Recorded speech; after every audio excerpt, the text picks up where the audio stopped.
तो बहुत सारे जमींदार थे और वो जमींदार ऐसा बोलते थे, ये मेरा इलाका, वो मेरा इलाका, वो मेरा इलाका। ये 5 साल चला। मैं कहीं जाऊं, अरे मेरे एरिया में आ गए। अब मैं सोचता था यार ये फला का इलाका है, वो इलाका इसका है, तो आमदार का क्या इलाका है? नमस्कार, आदाब। रईस भाई, आपने सही कहा। जमींदारी की जो कहावत है वो एकदम सही है। भिवंडी में इस तरह के कुछ फर्जी ठेकेदार जो जमींदार बनकर घूम रहे हैं, इनकी जमींदारी ख़त्म हो चुकी है। बस महानगर पालिका के चुनाव में भिवंडी शहर के जो मतदाता हैं इन्हें उठाकर फेंक देंगे। अब इसी पर मुझे एक जमींदारी वाली कहावत भी याद आ गई। जमींदारी के दौर में जब शादी ब्याह का मामला आता था तो लोग जमींदार को थोड़ा सा देखने के लिए पूछते थे कि आपके पास कितने हल की खेती है। हल माने एक जोड़ी बैल जो होता है वो एक हल हो गया। तो जब शादी की बात चली जमींदार के यहाँ तो बताया गया कि नौवा यानी नाई का जो हल है वो लेकर 9 हल की खेती है। मतलब थोड़ा सा भोजपुरी मिक्स है। तो नौवा का लय के 9 हर की खेती है। मतलब नाई की जो खेती है वो अपनी मिलाकर 9। उसके बाद शादी हो गई।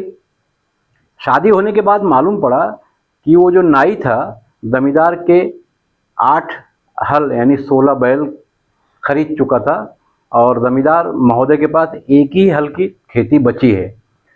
तो भिवंडी शहर के जो ये फर्जी मार्केट में अपना सम्मान खो चुके कुछ नेता जो घूम रहे हैं, महानगर पालिका के चुनाव में भिवंडी शहर की जनता इन्हें उठाकर बाहर फेंकने वाली है। तो आपने जो कहा ना जमींदार वाली बात, तो ये एकदम सही है। वीडियो अगर अच्छी लगे तो कमेंट जरूर करें। मैं खान फखर आलम। बहुत परेशान किए, लेकिन ये 2024 के चुनाव ने अब वो सारी दीवारें तोड़ दी और अब जितने ठेकेदार थे, जितने जमींदार थे ना, वो अपनी ऑफिस में अकेले बैठे हुए। भैया इनसे दोगले मैंने नहीं देखा।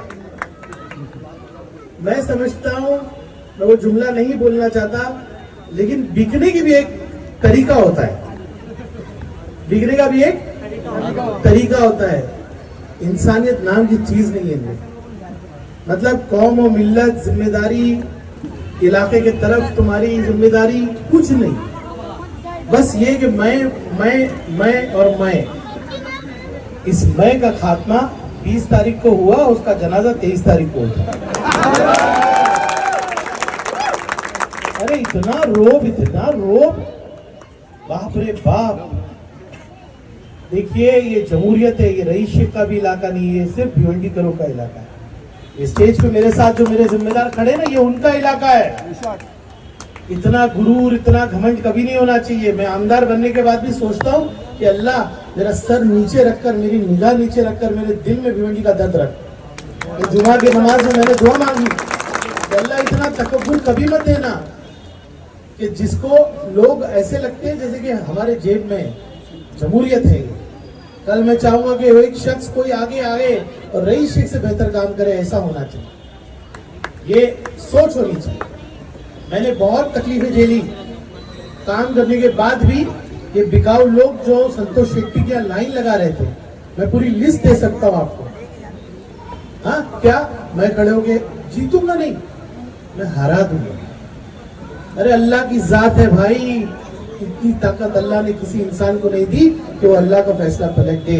22 आप देखिए 23 तारीख को जो रिजल्ट आया, 52,000 की लीड से हम जीते। बिल्कुल महाराष्ट्र में किसी ने नहीं सोचा था। पूरे महाराष्ट्र में किसी ने नहीं सोचा था, मैंने भी नहीं सोचा था। मुझे लगता है कि इन जो 10-12 लोग हैं जो बिकने के लिए हमेशा खड़े रहते हैं, उनका तकब्बुर देख के अल्लाह ने ये 52,000 वोट हमारे को दिए। ये फैसला और ये जवाब उनके लिए है। और आप सबसे गुजारिश करता हूं, और मैं शुक्रिया जितना अदा करूं आपका उतना कम है, कि पैसा, ताकत, लालच, ये सब को ठुकरा के आप लोगों ने मुझे आमदार बनाया है। मैंने जब 2019 में काम शुरू किया, बहुत 3 सरकारें देखा मैंने। हमारे जैसा आमदार नहीं होगा जिसने कोविड देखा, 3 सरकारें देखा, आमदार बिकते हुए देखा, लोगों को खरीदते हुए देखा। लेकिन रईस शेख समाजवादी पार्टी में था, मुझे तो कोई विप भी नहीं लगता था, मेरे को तो डिस्क्वालीफाई भी नहीं कर सकते थे। लेकिन 5 साल कभी आपका आमदार बिका नहीं, कभी सोचा भी नहीं। जिंदाबाद। मेरे माँ बाप की तरबियत है, मुझ में अल्लाह का खौफ है, मेरी तरबियत है कि मैं इंशाल्लाह कभी बिकूंगा भी नहीं। हम कभी सोचते भी नहीं। अरे बहुत आते हैं रईस शेख को मिनिस्टर, अभी भी बोलते हैं अरे यार तू अच्छा है यार, तू काम करता है। कल ही मैं था एक शादी में, तो मुझे एक बहुत बड़े MP है वो मिले, तो बहुत अच्छा काम करता है, तू आजा अभी भी मिनिस्टर बन जा। मैंने कहा हम लोग है ना भूखे रह सकते हैं, लेकिन बीजेपी शिवसेना के तलवे नहीं चाट सकते। और आज इस मंच से पूछता हूँ वो लोगों को जो जाकर ये संतोष शेट्टी के घर से पैसे लेके आए, बचेगा क्या तुम लोगों को ये पैसा? बचेगा क्या पैसा? ये भिवंडी की आवाम का बदवा का पैसा है, तुमको बचने वाला याद रखो। यही पैसा तुम्हारे गले का सांप बनने वाला है। अब आने वाले 5 साल रईस शेख के, नासिर जावेद के, अभी मैं हंटर देने वाला हूँ नासिर के हाथ में। दे दूंगे नहीं? बस इतना वादा करो कि जितनी मोहब्बत आपने दी, जिस ईमानदारी से आपका आमदार खड़ा है ना, आने वाले कॉर्पोरेशन इलेक्शन में आऊंगा आपके बीच में, इनको सबक सिखाओगे कि नहीं सिखाओगे? सिखाओगे कि नहीं सिखाओगे? ये सौदा करते हैं भिवंडी का। अरे इनका किरदार सामने आ गया। अच्छा, किसके खिलाफ रईस शेख को हराना है? क्यों हराना है? मेरे एरिया में काम किया, मेरे एरिया में ब्लॉक लगाया, मेरे एरिया में पानी का काम। अरे तेरा एरिया के ये आवाम का एरिया है।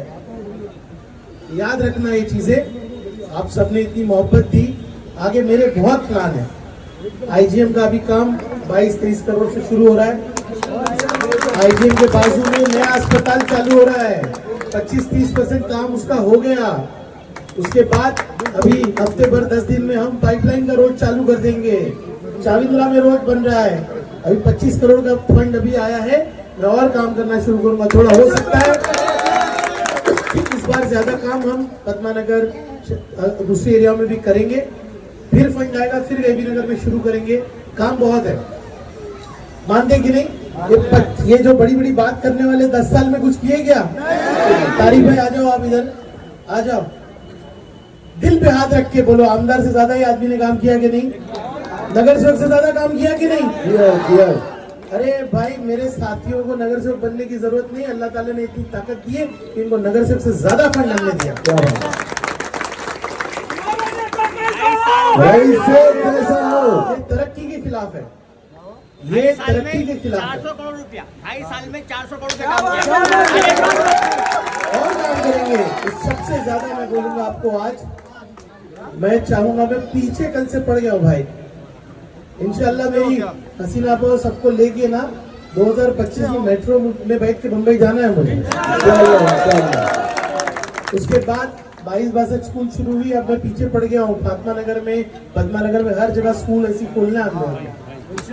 उसके बाद और सड़कें बनाना है। दूसरी सबसे अहम बात, हम आज 50 है असेंबली में, कितने?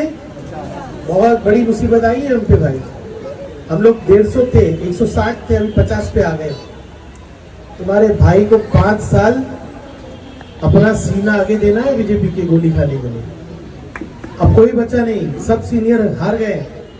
लेकिन इंशाल्लाह ताला अल्लाह को हाजिर नाजिर करके कहता हूँ, हाउस में खड़े रह के बीजेपी का सामना हम लोग करेंगे, आवाज उठाएंगे। सबसे पहला कानून मैं पेश करना चाहूंगा, प्राइवेट मेंबर बिल होता है, आमदार कानून बनाने के लिए सरकार को कहता है, मेरे नबी के खिलाफ जिन लोगों ने झूठ और ये गलत बातें की उनको 10 साल की सजा होनी चाहिए। ये कानून हम लोग पेश करने वाले हैं।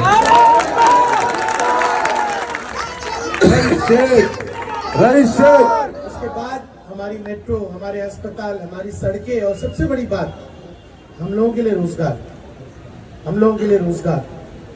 अभी नई फैक्ट्रियां लगना चाहिए, नई कंपनियां आना चाहिए। मेरा ना नौजवान खड़ा होना चाहिए कि अरे यार मैं अमेजोन ज्वाइन करूँ कि फ्लिपकार्ट, उसको एक आदमी को 4-4 नौकरी मिलना चाहिए भाई। ये माहौल पैदा करेंगे। अब इसके लिए क्या चाहिए? इसके लिए चाहिए आपका वैसे ही भरोसा और दुआएं। हम लोग 52,000 वोट अपनी ताकत पे नहीं, ऊपर वाले की वजह से आए हैं। ये ऊपर वाला हमारी खिदमत देख रहा है, 5 साल की जिद्दोजहद देख रहा है, हमारे सबकी यहाँ पर खेते हुए खड़े हुए मेरे बुजुर्गों, नौजवानों, उनकी जिद्दोजहद, उनकी लड़ाई देख रहा है। सोचिए ना, पूरे महाराष्ट्र में माहौल था कि महाविकास आघाड़ी हार रही है, लेकिन भिवंडी में माहौल क्या था? समाजवादी जीत रही है। आपने दिल जीता, अल्लाह की रजा जीता, इतनी बड़ी ताकत हमको मिली, लेकिन हमको किसी को कुछ नहीं कहना है। हम उनके जैसे नहीं बन सकते, हमको किसी की तरफ कुछ नहीं कहना है, हमको अपने काम पे ध्यान देना है। बहुत बड़ी लड़ाई हम लोग असेंबली में लड़ने जा रहे हैं। आपकी हिम्मत मेरी हिम्मत है, आपकी हिम्मत मेरी हिम्मत है, और आने वाले कॉरपोरेशन में अच्छे लोग दीजिए ताकि मैं बड़े काम कर सकूं, महाराष्ट्र के लोगों के लिए काम कर सकूं। पावर लूम में सब्सिडी आई है, लेकिन मैं ऐसी तब्दीली चाहता हूं कि पावर लूम वाला बोले कि आज मेरा घर जो है पहले जैसा चल रहा है, तो नौकरी दे दूसरों को। मोदी उद्योग के लिए हम लोगों को अभी MIDC चालू करना है, बहुत काम है, रोज सोचता हूँ डायलिसिस सेंटर चालू करना है।